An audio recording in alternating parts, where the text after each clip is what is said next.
নরসিংদীর মাধবদীতে বৈষম্য বিরোধী ছাত্র আন্দোলনে গুলিবিদ্ধ হয়ে গুরুতর আহত দশম শ্রেণীর ছাত্র সুমন মিয়া মারা গিয়েছেন। রাজধানী টেলিভিশনের প্রতিবেদন প্রচারিত হওয়ার পর তার উন্নত চিকিৎসার জন্য বিভিন্ন সংগঠন এবং এলাকাবাসীর তহবিল সংগ্রহ করে চিকিৎসার ব্যবস্থা করেছিল। মাধবদীর নিজস্ব প্রতিনিধি সাকিব খন্দকারের প্রতিবেদনে থাকছে বিস্তারিত। শুক্রবার সকাল 7টায় ঢাকা বঙ্গবন্ধু শেখ মুজিবুর রহমান মেডিকেল কলেজের টানা 35 দিন চিকিৎসাধীন থেকে মারা যায় সুমন। মৃত্যুর বিষয়টি নিশ্চিত করেছেন নিহতের বড় ভাই জুলহাস মিয়া।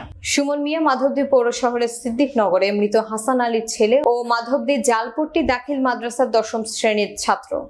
সুমনের বড় ভাই জানায়, বৈষম্য বিরোধী ছাত্র আন্দোলনের শুরুর দিক থেকেই আমার ভাই অংশগ্রহণ করে। বারবার ওকে আটকানোর চেষ্টা করলেও ঘরে রাখতে পারিনি। আন্দোলন চলাকালীন মাধবদী থানার সামনে গত 20 জুলাই আমার ভাই পিঠে একটি গুলি খায়। প্রথমে তাকে ঢাকা কর্মীটোলা হাসপাতালে চিকিৎসা দেওয়া হয়।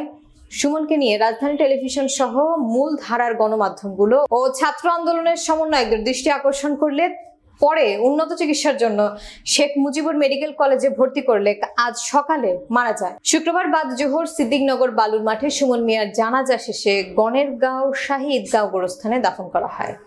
জানাজায় উপস্থিত ছিলেন বিএনপির কেন্দ্রীয় নির্বাহী কমিটির যুগ্ম মহাসচিব ও সাবেক এমপি খায়রুল কবির খোকন, নরসিংদী সদর উপজেলা বিএনপির সভাপতি আবু সালেহ চৌধুরী, মাধবদী পৌর বিএনপির সভাপতি আমানুল্লাহ আমান সহ হাজারো মুসল্লিগণ।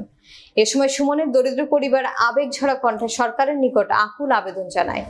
নতুন করে দেশ স্বাধীনে সুমন যেভাবে দেশের পাশে ছিল, সরকার ও জনগণ এই দরিদ্র পরিবারটির পাশে এসে দাঁড়ায়। করতেছি যাতে সরকার আমাদের ফ্যামিলিটা দেখে এবং সহায়তা করে। আমার এই ছোট ভাই অনেক ভালো ছিল, হ্যাঁ আজকে বিনা দোষে আমাদের মাঝে থেকে হারিয়ে গেছে।